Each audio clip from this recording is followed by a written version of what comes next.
Bienvenidos a este espacio de intercambio de ideas. Hoy nos sumergimos en el material fuente que hemos examinado para abordar una pregunta esencial sobre la institución escolar.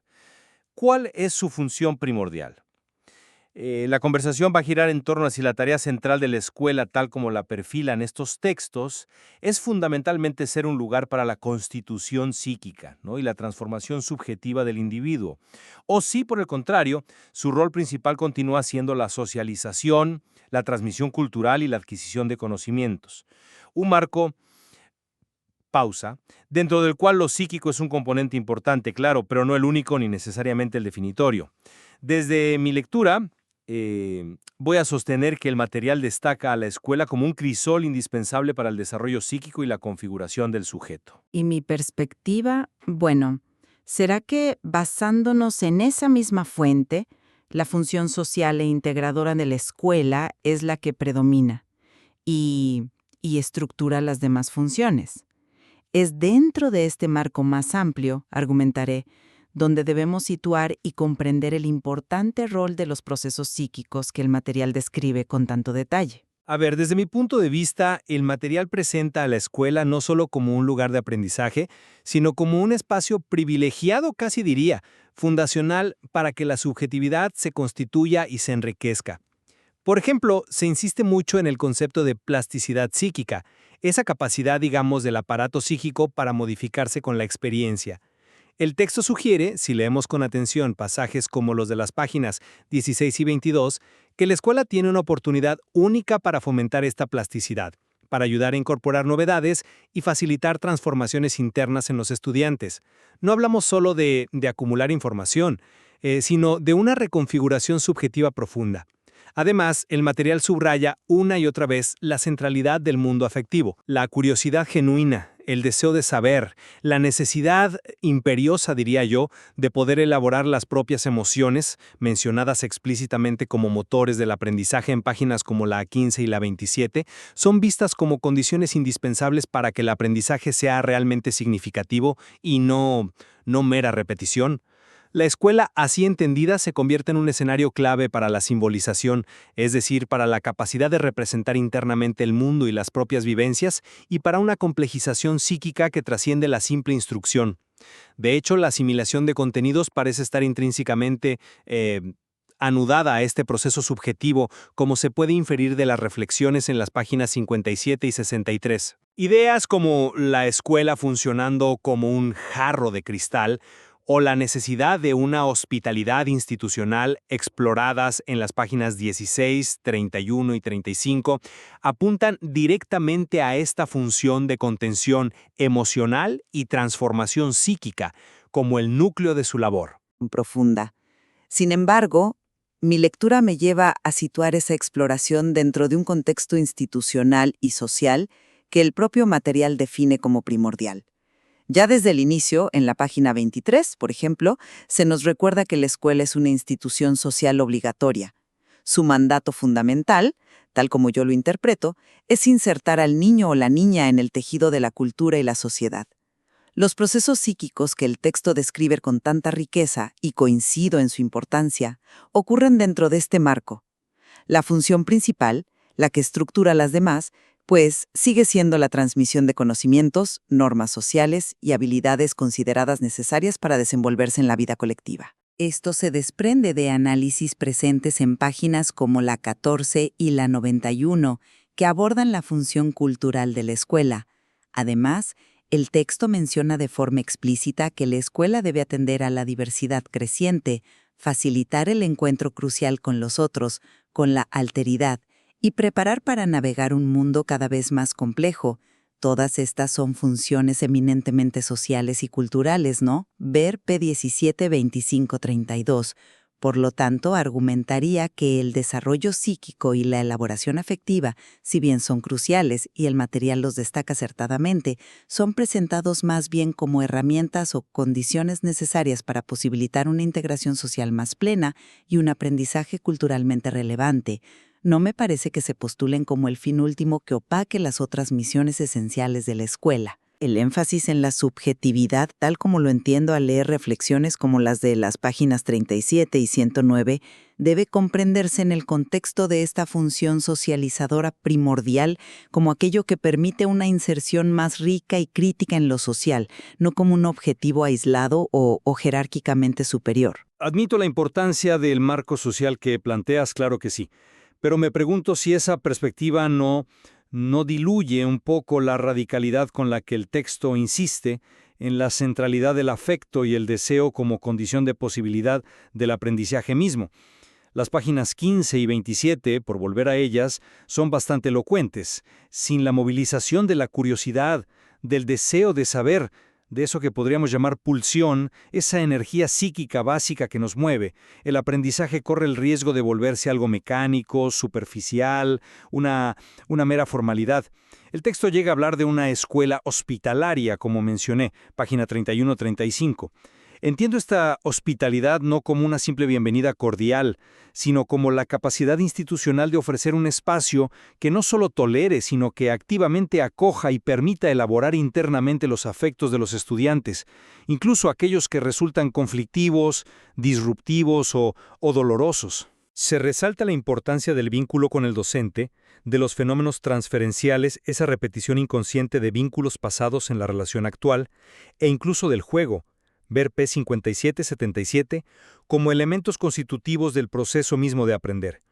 ¿No sugiere todo esto que la dimensión afectiva y el trabajo psíquico no son meramente instrumentos para socializar, sino la materia prima, la condición fundamental sin la cual el aprendizaje significativo tal como lo concibe el material simplemente no puede ocurrir? Entiendo perfectamente tu lectura sobre la radicalidad de esa postura afectiva. Es un punto fuerte del material, sin duda.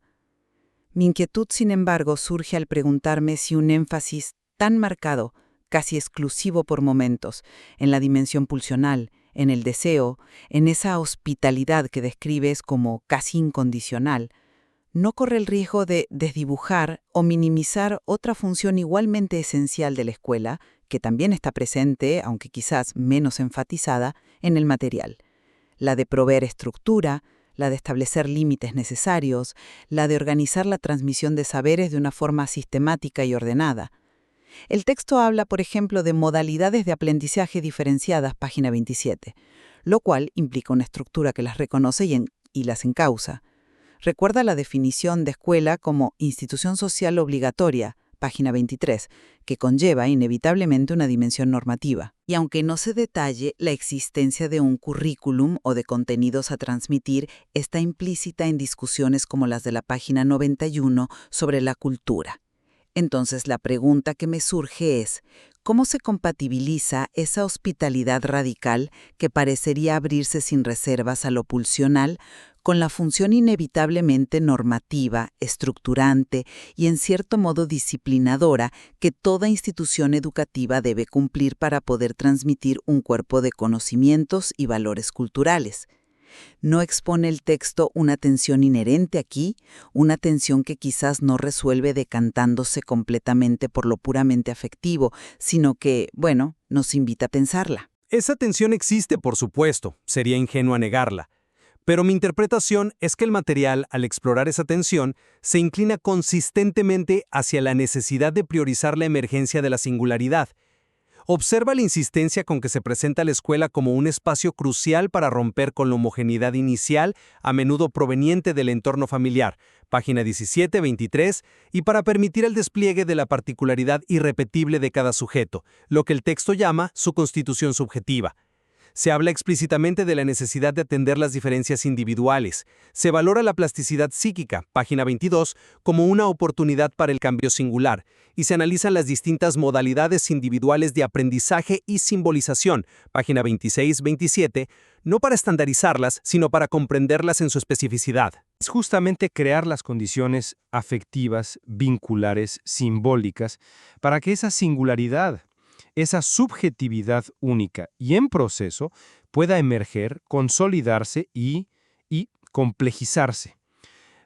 La socialización desde esta óptica sería más bien una consecuencia enriquecida de este proceso de afirmación subjetiva, no su motor primario ni su meta última. Sería un socializarse desde la propia singularidad, no un socializarse a pesar de ellas, ¿entiende? Es un argumento potente el que presentas sobre la singularidad, sí. Ahora bien, hemos considerado que esa misma singularidad, esa subjetividad que tanto valoramos, solo puede constituirse verdaderamente en el encuentro con la alteridad, con lo diferente, con lo social. El texto me parece muy claro al respecto en varios pasajes.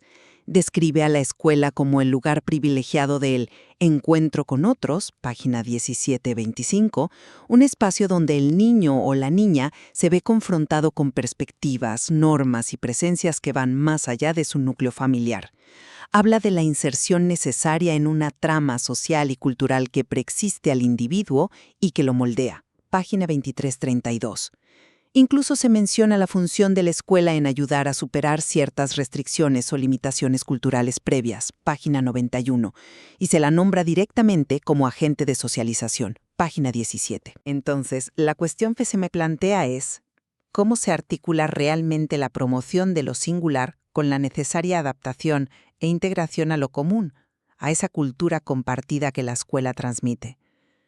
¿No será más preciso decir que el desarrollo subjetivo, esa singularidad que tú destacas, es precisamente lo que se pone en juego, se desafía y se transforma a través del proceso de socialización que la escuela facilita? Es decir, la función de integración social no sería algo secundario o una mera consecuencia, sino el marco dinámico que da sentido, dirección y también los necesarios límites al desarrollo de la subjetividad individual.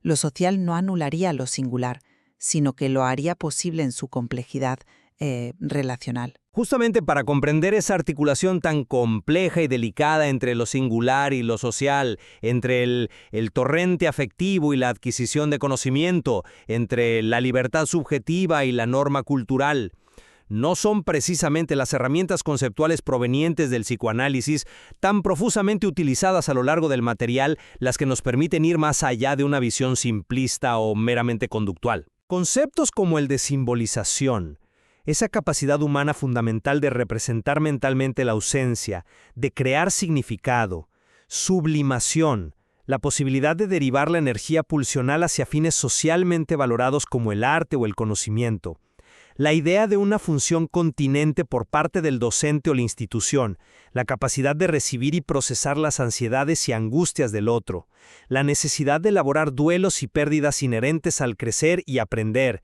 el papel de la transferencia en el vínculo pedagógico, la misma noción de pulsión como motor. Todos estos conceptos mencionados explícita o implícitamente en páginas clave como la 46, 57, 63, 72, 77, 81 o en las secciones finales 100, 101, son los que, desde mi lectura, otorgan una profundidad única al análisis que el material hace de los procesos de aprendizaje y sobre todo de las dificultades y sufrimientos que a menudo los acompañan. Permiten entender el porqué subyacente a las conductas observables, las inhibiciones, los síntomas en el aprender, no solo describir el qué. No es esta perspectiva la que realmente ilumina la complejidad que estamos discutiendo. Valoro enormemente, y quiero subrayarlo, las aportaciones que el marco psicoanalítico, tal como es utilizado en el texto, ofrece para comprender esas dinámicas profundas. Sin duda iluminan aspectos cruciales del vínculo educativo y del sufrimiento psíquico que puede manifestarse en la escuela. Mi pregunta, sin embargo, apunta a si ese marco conceptual, tal como se presenta en el material, resulta suficiente por sí solo para abarcar toda la complejidad del fenómeno escolar contemporáneo, una complejidad que el propio texto, en ciertas partes, parece reconocer. Por ejemplo, se hacen alusiones, aunque quizás tangenciales, a fenómenos como el impacto disruptivo de las nuevas tecnologías en la atención y el lazo social, la creciente diversidad cultural y de género que desafía modelos educativos tradicionales, páginas 50, 109, los efectos psicosociales específicos de eventos como la pandemia, mencionado hacia el final, página 117, incluso se mencionan posibles diálogos necesarios con enfoques socioculturales o la importancia de considerar factores contextuales más amplios. Página 37. Todo esto me hace dudar.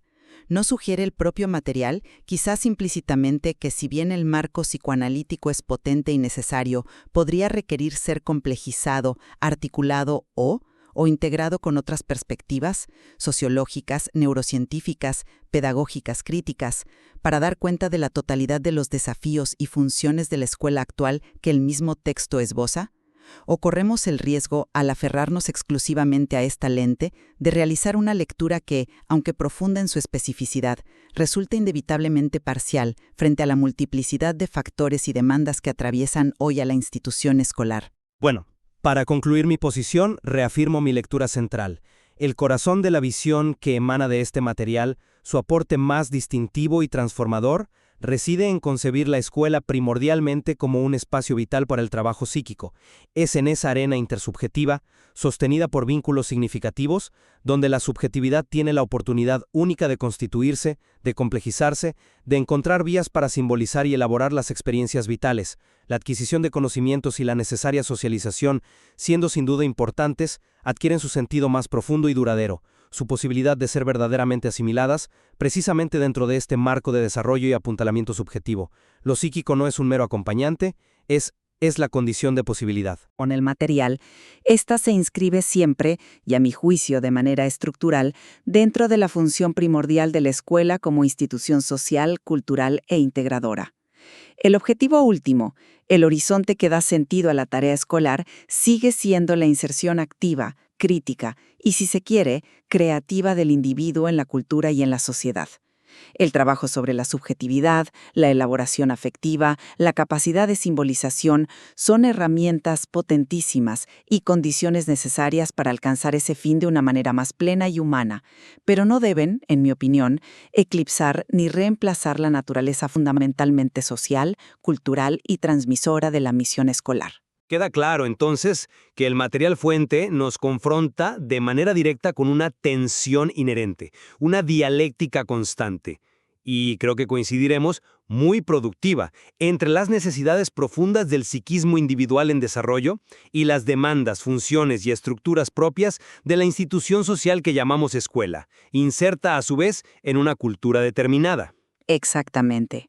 Y tal vez la mayor riqueza de estos textos no resida en ofrecernos una respuesta única, una fórmula cerrada que resuelva esa tensión de una vez por todas, sino precisamente en invitarnos a explorar esa complejidad desde diferentes ángulos, a sostener la tensión entre estas perspectivas que hemos discutido, para así continuar profundizando, cada uno desde su lugar, en nuestra comprensión de un fenómeno tan vital y multifacético como es la experiencia escolar.